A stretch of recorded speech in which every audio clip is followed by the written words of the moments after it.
Welcome back to the Crypto's Key conversation. In today's video, I just really wanted to have a heart to heart and kind of give, my testimony and my experiences within this market in regards of, the biggest mistake that I feel like I've made personally, per, my circumstance, my financial position and just, how I invested into this space. I know there's a lot of newcomers and a lot of people that are out there getting wrecked currently, especially with the downtrend in the markets. And there's just a lot of lessons to be learned. I just feel like I want to share kind of a little bit of my negatives in regards to investing into this space.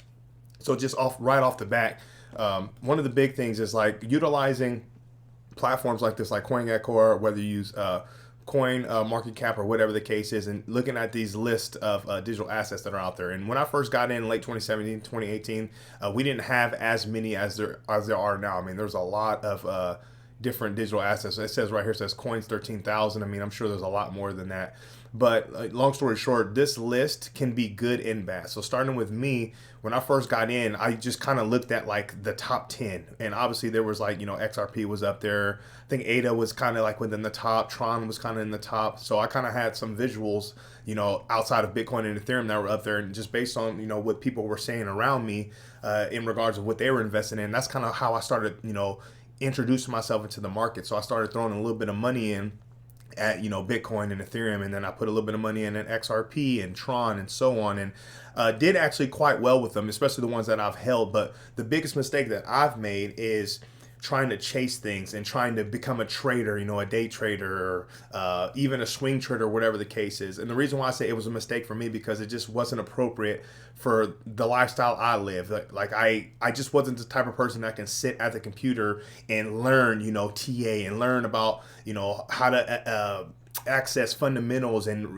read up on the companies behind these digital assets and this blockchain technology and all these different things. There was just a lot of missing parts that I would have needed to even remotely have a chance to be decent at making money. So what I did is when I was investing, I held certain assets like XRP. I held my Ethereum and Bitcoin at the time. I didn't really do anything with it, but as I started putting more money in, I would get into more speculative things just based off of what I was seeing on social media platforms and word of mouth stuff on people kind of what they're investing in, especially Twitter. Twitter's a big place too where people kind of shill a lot of different things. And I was kind of, in a sense, trying to jump on the bandwagon and ride the train on certain things, getting in and getting out as quick as possible to turn a profit.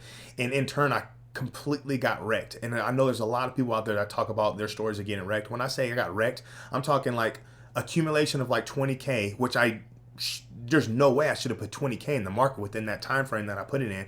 All of it was gone from either rug pulls or projects that didn't, weather the bear market during the time, is the 2018 bear market, or projects that just went under in general. Like I still hold certain digital assets. One of them was called Substratum or whatever the case is. There's some other assets that I've held that completely are just worthless. And that was just me just being super new, super green, kind of listening to what everybody else was doing, seeing other people make money and wanting to join in on that fun and become rich overnight type thing. The reality is that is so extremely rare. Very, very few people even have remotely the possibility or chance to even turn a massive profit like that to become rich overnight. When it comes to the general population and just the greater scheme of investors, that's just not a reality.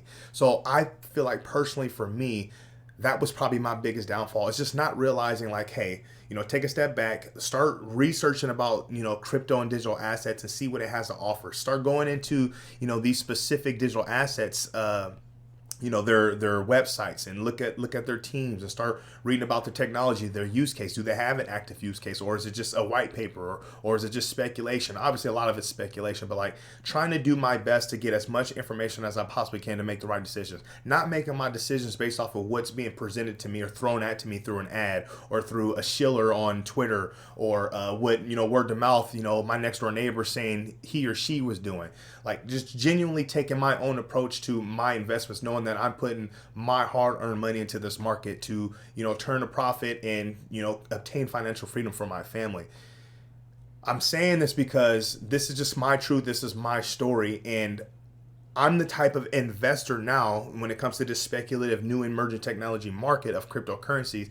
I literally kind of stay within the top 2025 assets personally for myself, just my comfort level and the time I can commit to this market. I just stay within the top. I have my top, XRP being one of my tops, ADA being one of my tops, Ethereum, just kind of Polkadot's another one. Just kind of trying to slowly accumulate over time, dollar cost averaging to these assets, knowing that in the greater scheme of things, based off the information that I have, I see a lot of upside potential for it. And taking that approach and still utilizing, leaving some capital on the side, like whether it's in a stable coin or whether it's in USD, having that capital on the side. So when, we do have dips like we've been having recently, I can continue to accumulate more and increase the allocation to my long-term holds.